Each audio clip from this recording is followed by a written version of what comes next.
ঘোষণা দেয়া হলো মক্কায়, মুহাম্মদের মাথা কেটে এনে দিলে এত এত স্বর্ণ মুদ্রা দেয়া হবে। ওমরে ফারুক রাজি হয়ে গেলেন, নাঙ্গা তলোয়ার নিয়ে বিশ্বনবীর মাথা কাটার জন্য ছুটলেন। বনু জাহরা গোত্রের এক লোক বলে, আইনা ইয়া ওমর, কই যাও? মুহাম্মদের মাথা কাটতে যাই। আরে মুহাম্মদের মাথা কাটতে যাও?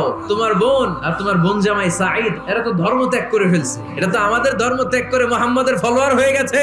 আগে ওমর ঘর সামলাও, পরে মুহাম্মদের মাথা কাটতে যেও। ওমরে ফারুক অবাক হয়ে গেলেন, তলোয়ার নিয়ে বিশ্বনবীর দিকে না যেয়ে নিজের বাড়ির দিকে চলে গেলেন। বিশ্বনবীর আপন বোন ফাতেমা বিনতে খাত্তাব, বোন জামাই সাঈদ আর খাব্বাব রাদিয়াল্লাহু তাআলা আনহু তিনজন মিলে সূরা তাহা তেলাওয়াত করছিলেন। পড়েন সুবহানাল্লাহ। মক্কায় লুকিয়ে লুকিয়ে দাওয়াত হতো। খাব্বাব রাদিয়াল্লাহু তাআলা আনহু একটা চামড়ার ফলকের মধ্যে সূরা তাহার কয়েকটা আয়াত এনে ওমরে ফারুকের বোন আর বোন জামাইকে শিক্ষা দিচ্ছে, ট্রেনিং দিচ্ছে লুকিয়ে লুকিয়ে। ওমরে ফারুক যখন ঘরে চলে আসলেন, এরা তটস্থ হয়ে গেল। সাইয়েদনা খাব্বাব বিছানার তলায় লুকিয়ে গেলেন। ওমরে ফারুক বললেন, দরজা খোলো।